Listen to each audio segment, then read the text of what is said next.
ছাত্রদেরকে আমাদেরকে যেভাবে পড়ানো হয়েছে সমাজ শিক্ষা বইয়ে, আমাদেরকে শুধু আওয়ামী লীগ বঙ্গবন্ধু পড়ানো হয়েছে, কিন্তু বাকশাল কায়েম আমাদেরকে পড়ানো হয়নি।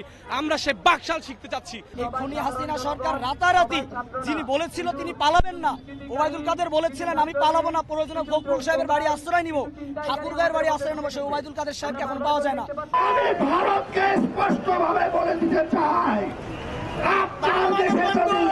আমাদের এই সিচুয়েশন হয়তো এই মোদি দুইটি করছি, যারা আমার সন্তানদের বুকের রক্ত দিয়ে এই খুনি হাসিনা হাসিনা বিধিয়ে তোর এত বড় সংগঠনকে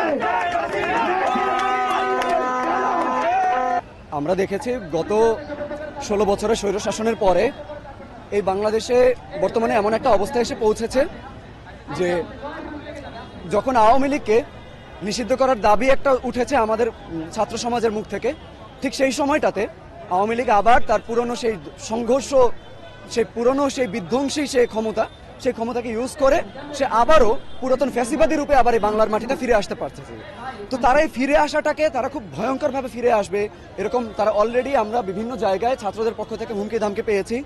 আমরা মনে করছি যে এই মুহূর্তে ছাত্রদের নিরাপত্তার দায়িত্ব ছাত্রদের নিজের নিতে হবে। বর্তমানে বাংলাদেশের প্রশাসনের যে অবস্থা আমরা দেখতে পাচ্ছি, এই প্রশাসনিক যে অবস্থা আমরা যে কাঠামো দেখতে পাচ্ছি, এই কাঠামো সংস্কার করে এই কাঠামোকে পুরাতন আবার আরেকটা সংস্কারমূলক রূপে কল্যাণ রাষ্ট্রের রূপে ফিরিয়ে আনতে একটা সময় দরকার। এই সময়ের আগ পর্যন্ত আমরা ছাত্ররা যারা আছি তারা ময়দানে থাকবো, আমরা এই মাঠে থাকবো।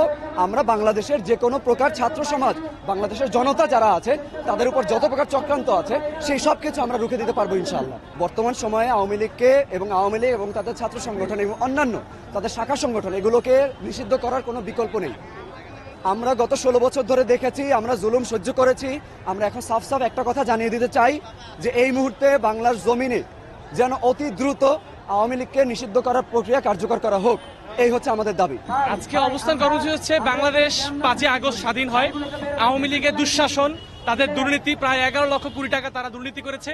এর প্রতিবাদে যে আওয়ামী লীগ সরকারকে আমরা উৎখাত করেছি ছাত্র সমাজ, সেই ছাত্র সমাজ আবারও চাচ্ছে আওয়ামী লীগ যেন বাংলাদেশ মাটিতে আর না আসতে পারে।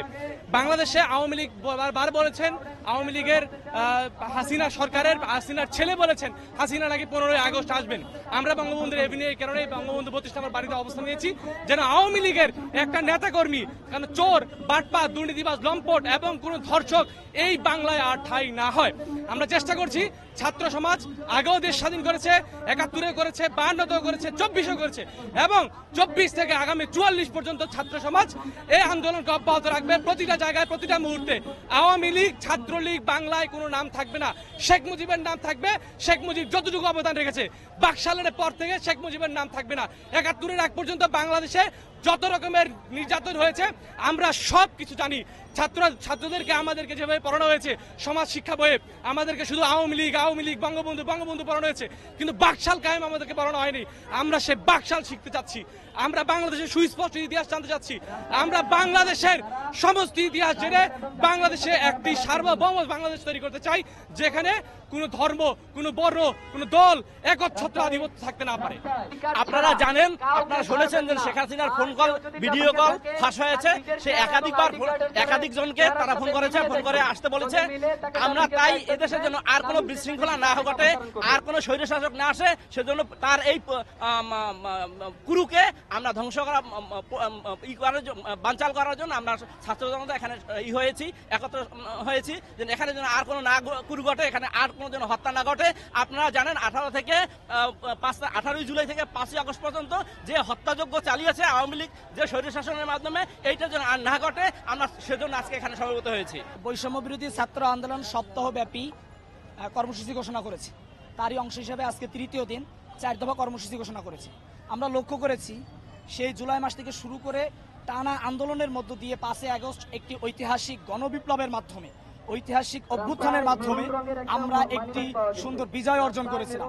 দীর্ঘ 16 বছরের জাতাকলে পিষ্ট হয়ে যখন বাংলাদেশের মানুষের নাভিশ্বাস উঠে গিয়েছিল, তখন বাংলাদেশের সর্বশ্রেণী পেশার মানুষ রাস্তায় নেমে এসেছে এবং 5 আগস্ট একটি গণবিপ্লবের মাধ্যমে, গণ অভ্যুত্থানের মাধ্যমে আমরা একটি বিজয় অর্জন করেছি।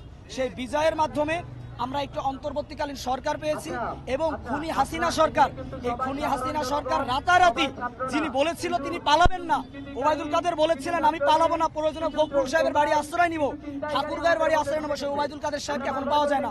খুনি হাসিনা সরকার তার প্রত্যেকটি বক্তব্যে বলেছিলেন তিনি পালাবেন না, কোথায় পালাবেন?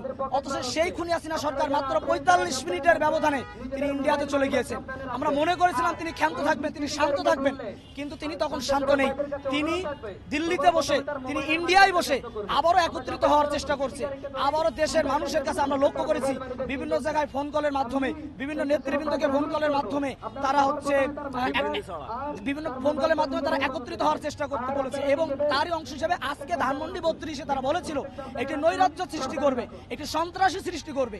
আজকে আমরা যখন দীর্ঘ 16 বছরের জাতকলে পিষ্ট হয়ে একটি সুন্দর বাংলাদেশ পেলাম, একটি বাংলাদেশে বুক ফুলে কথা বলতে পারলাম, আমি একজন স্টুডেন্ট, আমি যখন আমার ক্যাম্পাসে দিয়ে আমার সুন্দর কথাগুলো উপস্থাপন করতে পারলাম, ঠিক সেই সময় আবারও বিপ্লবের কিছুদিনের ভিতরে 4-5 দিনের ভিতরে আবারও তিনি একটি নৈরাজ্য সৃষ্টি করার জন্য, আবার একটা সহিংসতা সৃষ্টি করার জন্য ধানমন্ডি 32-এ অবস্থান নেওয়ার কথা বলেছিল। তারই অংশ হিসেবে আজকে আমরা ছাত্র সমাজ, বৈষম্য বিরোধী ছাত্র আন্দোলনের সকল দায়িত্বশীল নেতৃবৃন্দ আমরা ধানমন্ডি 32-এ অবস্থান নিয়েছি। আমরা লক্ষ্য করেছি সকাল থেকে কয়েকজন মানুষ এখানে জড়ো হয়েছেন এবং বিশৃঙ্খলা করার চেষ্টা করেছেন। আমরা স্পষ্টভাবে বলতে চাই, আমরা যারা বৈষম্য বিরোধী ছাত্র আন্দোলনের সাথে ছিলাম, আমাদের এই বৈষম্য বিরোধী ছাত্র আন্দোলনে যে সমস্ত নেতৃবৃন্দকে, যে সমস্ত কর্মীদেরকে, পথচারীদেরকে খুন করা হয়েছে, হত্যা করা হয়েছে, আমি অন্তর্বর্তীকালীন সরকার প্রধান ডক্টর ইউনূসকে বলতে চাই, স্পষ্টভাবে জানিয়ে দিতে চাই, আমাদের এই যে সকল ভাইদেরকে শহীদ করা হয়েছে, খুন করা হয়েছে, প্রত্যেকটি খুনের বিচার, সর্বোচ্চ বিচার খুনি হাসিনা সহ, ওবায়দুল কাদের সহ। আমরা লক্ষ্য করেছি গতকাল আনিসুল হক এবং সালমান এফ রহমান, যাকে দরবেশ বাবা নামে চেনে, নামে চেনে তারা গ্রেপ্তার হয়েছে, আরো অনেকেই রয়েছে, তাদেরকে গ্রেপ্তার করা দরকার। গ্রেপ্তার করে সর্বোচ্চ শাস্তি, ফাঁসি নিশ্চিত করে ছাত্র সমাজ রাজপথ থেকে ফিরে যাবে ইনশাআল্লাহ। সাধারণ ছাত্রদেরকে যেভাবে গুলি করে হত্যা করা হয়েছিল, পাখির মতো মানুষকে মানুষ মনে হয় নাই। ঢাকা ইউনিভার্সিটিতে যেমন আমাদের ভাইদেরকে তো দূরের কথা বোনদের পর্যন্ত নির্যাতন করা হয়েছিল, তাদেরকে মেয়েদেরকে পর্যন্ত কোনো তাদের অধিকার ছিল না। আজকে মানুষ যখন অধিকার ফিরে পেয়েছেন, সেই অধিকারগুলোকে আজকে খণ্ডিত করার জন্য, অধিকারগুলোকে নস্যাৎ করার জন্য আজকে একটা পায়তারা করছে সন্ত্রাস, যুবলীগ, ছাত্রলীগ। এই ছাত্রলীগকে নিষিদ্ধ করতে হবে এবং আন্তর্জাতিক অপরাধ ট্রাইব্যুনালে মানবতা বিরোধী অপরাধের অভিযোগ এনে এই শেখ হাসিনাকে ফাঁসি দিয়ে বাংলাদেশকে রাহুমুক্ত করতে হবে।